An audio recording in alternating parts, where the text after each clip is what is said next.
Halo, kami dari kelompok 4 Estetika Bentuk akan menjelaskan tentang prinsip-prinsip penataan. Yang pertama ada sumbu, simetri, hierarki, datum, ritme, pengulangan, dan transformasi.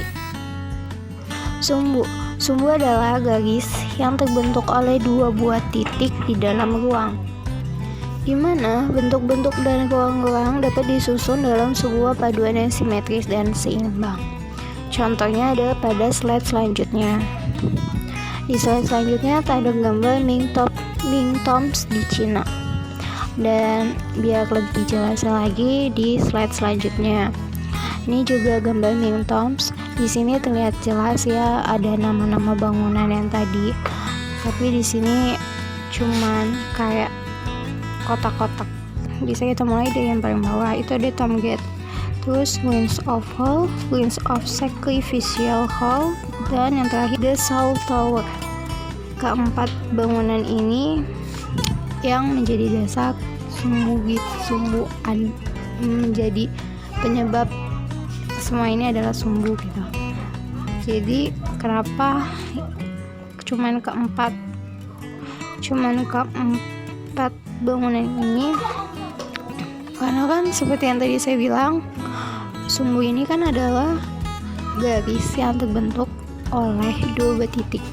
Kalau misalkan kita lihat atau kita bayangkan lagi Tom Gate dan Ruins of Hall, kita bayangkan dia adalah sebuah titik. Mereka jadi dua titik itu kan yang berjarak. Nah, dua titik ini kan jadi membentuk sebuah garis.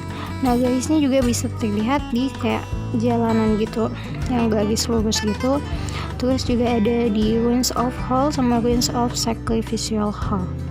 Itu juga mereka bisa kita anggap sebagai dua buah titik yang membentuk sebuah garis. Begitu juga dengan Ruins of Sacrificial Hall dan The Soul Tower. Jika kita kembali ke gambar sebelumnya, di sini kan malah terbentuk kayak bangunan gitu kan. Sedangkan sumbu ini kan kayak dua buah titik doang. Nah, ternyata kenapa bisa menjadi sebuah bentuk atau bangunan ruang gitu? Ini karena adanya elemen-elemen penghilang sebuah sumbu. Kenapa ada elemen-elemen penghilang? Karena untuk menerima atau mengirim dorongan visual yang berupa pertama, titik-titik di dalam ruang yang dihasilkan oleh elemen-elemen yaitu vertikal, linear, dan juga bentuk-bentuk bangunan terpusat. Yang kedua, itu bidang-bidang vertikal.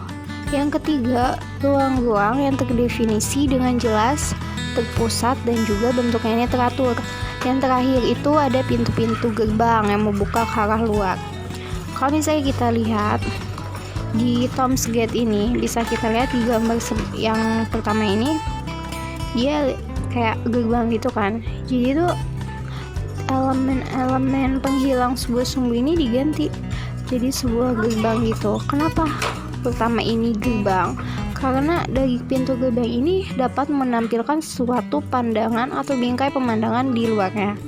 Terus selanjutnya ada di Ruins of Hall. Di Ruins of Hall bisa kita lihat yang di belakangnya itu, dia ini titik atau elemen-elemen penghilang suatu sumbu yang berupa bidang-bidang vertikal. Kenapa bidang-bidang vertikal? Karena dia didahului dengan halaman depan atau ruang terbuka yang serupa. Bisa kita lihat di situ ada taman atau pohonan. Terus di belakangnya juga bisa terlihat jelas ya serupa. Jadi dia di kanannya ada kayak rumah, yang di kirinya juga ada rumah, terus taman-taman gitu kayak pohon-pohon. Nah, terus di Ruins of Sacrificial Hall, di sini tuh elemen-elemen penghilang sebuah sumbunya itu diganti dengan berupa ruang-ruang yang terdefinisi dengan jelas, terpusat, dan juga teratur bentuknya. Bisa kita lihat teratur bentuknya itu dari kayak pagarnya gitu kan, terus ya atapnya dan lain-lain sebagainya. Terus selanjutnya di The Soul Tower, atau ini tuh kayak makam di dalam ruangan itu. Jadi kayak tempat pemakaman atau makam yang ada di dalam gedung gitu kan. Ini tuh diganti dengan berupa titik-titik dalam ruangan yang dihasilkan oleh elemen vertikal linear atau bentuk-bentuk bangunan yang terpusat. Selanjutnya ke gambar yang terakhir. Di sini gambar yang terakhir atau gambar ketiga ini ada The Forbidden Kingdom di Cina juga. Itu kalau misalkan kita disuruh mencari sumbu sangat jelas terlihat di nomor 1 lurus ke belakang sampai ke nomor 2. Itu adalah sumbu dari The Forbidden Kingdoms di Cina. Simetri adalah distribusi dan susunan yang seimbang dari bentuk-bentuk dan ruang-ruang yang sama pada sisi yang berlawanan terhadap suatu garis atau bidang pembagi ataupun terhadap titik pusat atau sumbu.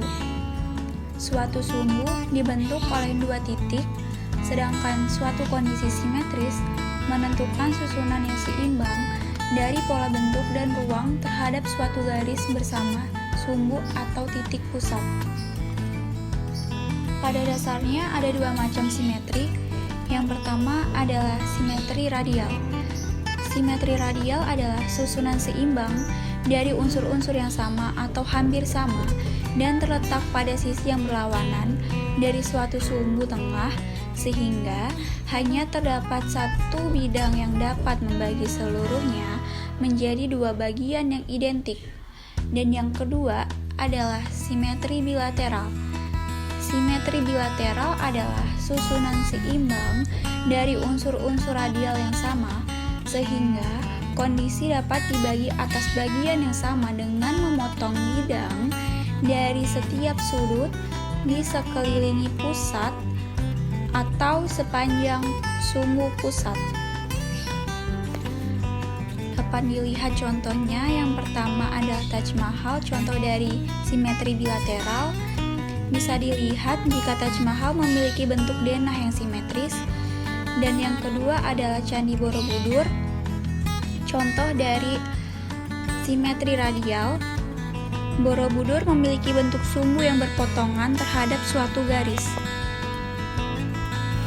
Hierarki adalah penekanan kepentingan atau keutamaan suatu bentuk atau ruang menurut ukuran, wujud, atau penetapannya relatif terhadap bentuk-bentuk atau ruang-ruang lain suatu organisasi. Contohnya, di sini terdapat bangunan gereja dengan bentuk wujud yang berbeda-beda yang membuat bangunan terlihat unik. Terdapat juga tampak dari atasnya. Di sana terdapat ruangan-ruangan yang dibedakan berdasarkan kepentingannya. Bagian-bagian tersebut menjadi suatu kesatuan meskipun terbagi-bagi oleh seberapa penting ruang tersebut. Ritme dalam arsitektur dicirikan oleh pola, elemen, atau motif pada interval yang teratur atau bisa juga yang tidak teratur. Gerakan itu mungkin terlihat oleh mata kita ketika mengikuti unsur-unsur dalam komposisi. Ritme didirikan dengan menggunakan bentuk berulang dalam arsitektur. Pengulangan mengacu pada pola di mana ukuran, bentuk, atau warna yang sama digunakan lagi di seluruh desain. Jika bentuknya berubah tetapi ekspresi ritme akan tetap sama. Ritme dalam arsitektur juga dapat diikuti pada fasad bangunan yang bisa teratur, mengalir, atau progresif. Yang kelima ada datum. Datum adalah sebuah garis, bidang, atau volume yang oleh kesinambungan dan keteraturannya berguna untuk mengumpulkan, mengukur, dan mengorganisir suatu pola bentuk-bentuk dan ruang-ruang. Pada dasarnya, datum adalah bentuk yang mengikat bersama atau jangkar sebuah elemen desain lainnya. Datum harus memiliki ukuran yang cukup, penutupan, dan keteraturan yang diatur bersama dalam bidang yang diberikan. Datum bisa berupa garis seperti jalan dengan rumah-rumah yang diatur sepanjangnya, bidang datar, atau bahkan ruang 3 dimensi. Banyak bangunan yang bertindak sebagai datum yang jelas. Datum juga sering disebut sebagai pola organisasi atau pola massa. Di sini kita bisa lihat contoh yaitu Agora Athenia. 6. pengulangan. Pengulangan pola-pola yang sama dengan suatu irama untuk mengorganisir suatu susunan bentuk-bentuk atau ruang yang serupa. Pengulangan merupakan suatu cara untuk mengorganisir bentuk-bentuk dan ruang-ruang dalam arsitektur. Irama adalah pengulangan yang teratur dan harmonis dari garis, bentuk, potongan, atau warna. Kecenderungan pengelompokan unsur-unsur dalam komposisi acak berdasarkan kedekatan atau keterkaitan satu sama lain, karakteristik visual yang dimiliki bersama. Elemen-elemen ini tidak perlu diidentikan dengan sempurna, tapi dapat dikelompokkan di dalam model yang berulang, membiarkan tiap unsur menjadi unik secara individual. Bentuk-bentuk ruang dapat ditata dengan cara pengulangan berdasarkan ukuran, bentuk dasar, dan sifat-sifat detail.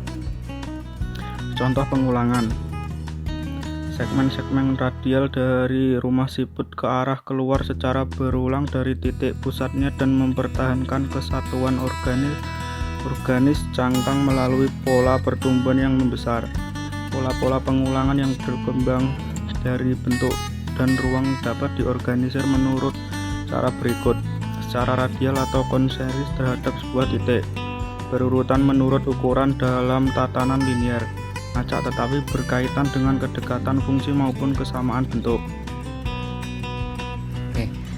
Dalam arsitektur, transformasi didefinisikan sebagai prinsip bahwa konsep, bangunan, atau organisasi arsitektur dapat diubah melalui serangkaian manipulasi dan permutasi, terpisah sebagai respon terhadap konteks atau serangkaian kondisi tertentu, tanpa kehilangan identitas atau konsep awal.